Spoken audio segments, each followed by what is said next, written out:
berada di Jembatan Merah yang menghubungkan Surabaya sisi timur dan sisi barat.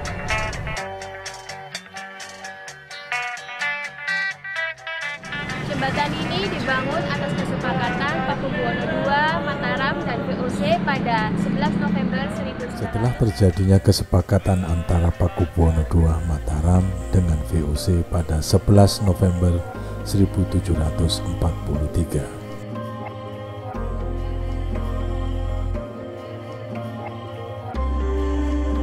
Jembatan yang merupakan penghubung antara Surabaya Timur dan Surabaya Barat.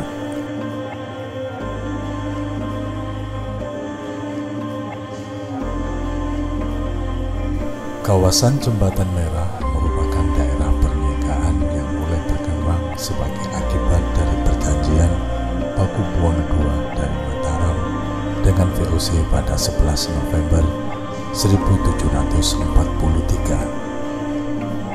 Dalam perjanjian itu, sebagian daerah pantai utara, termasuk Surabaya, diserahkan penguasaannya kepada VOC. Sejak saat itulah, Surabaya berada sepenuhnya dalam kekuasaan Belanda. Kini, posisinya sebagai pusat perniagaan terus berlangsung.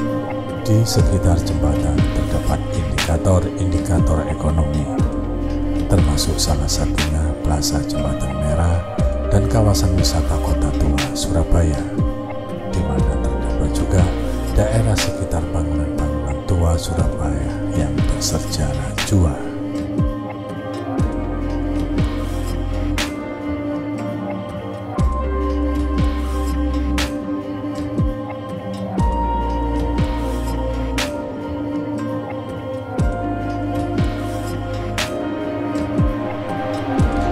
Perubahan fisiknya terjadi sekitar tahun 1890-an.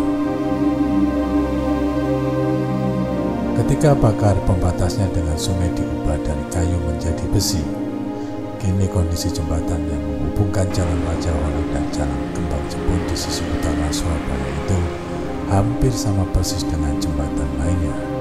Perbedaannya hanyalah warna merah. Riwayat Jembatan Merah dari dulu hingga kini adalah tempat silih berganti yang melintas di atasnya.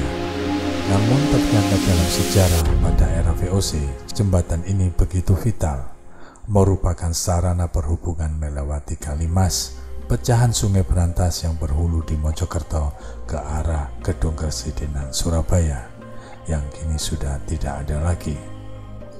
Selain itu, sejarah Indonesia, Surabaya terutamanya, yang sangat identik dengan perjuangan arek-areknya pada tahun 1945, mempertahankan kemerdekaan bangsa ini dengan semboyan merdeka atau mati, dengan gagah berani arek-arek Surabaya dengan senjata apa adanya menghadapi kekuatan penjajah yang menggunakan senjata modern.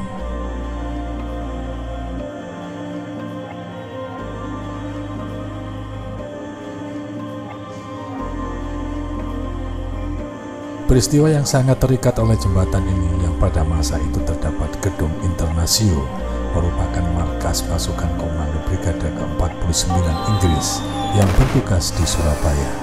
Tepat tanggal 30 Oktober 1945, dari kedua tempat tersebut, Jembatan Merah dan Gedung Internasio, terjadi baku tembak. Pertumpahan darah arek-arek Surabaya membuat daerah jembatan tersebut menjadi lautan darah segar, yang dimana banyak baku tembak yang terjadi dan akhirnya jembatan tersebut dinamakan Jembatan Merah Surabaya, yang mengakibatkan tewasnya Brigjen Malabi, salah satu anggota kontak komisi. Peristiwa tersebut menjadi besar dan cukup memakan korban, karena baru pada tanggal tersebut di siang harinya telah diadakan dan ditandatangani surat perjanjian gencatan senjata antara Presiden Republik Indonesia Soekarno dan Panglima Divisi 23 Major Horton. Isi perjanjian tersebut adalah diadakan perhentian tembak-menembak dan pasukan Inggris akan ditarik mundur dari Surabaya secepatnya. Namun dugaan tewasnya Brigjen Malabi akibat tembakan milisi Indonesia mengamuklah parah tentara Inggris dan mengirimkan ribuan pasukannya ke Surabaya. Peperangan pun tak dapat dihindari, korban pun semakin banyak berjatuhan.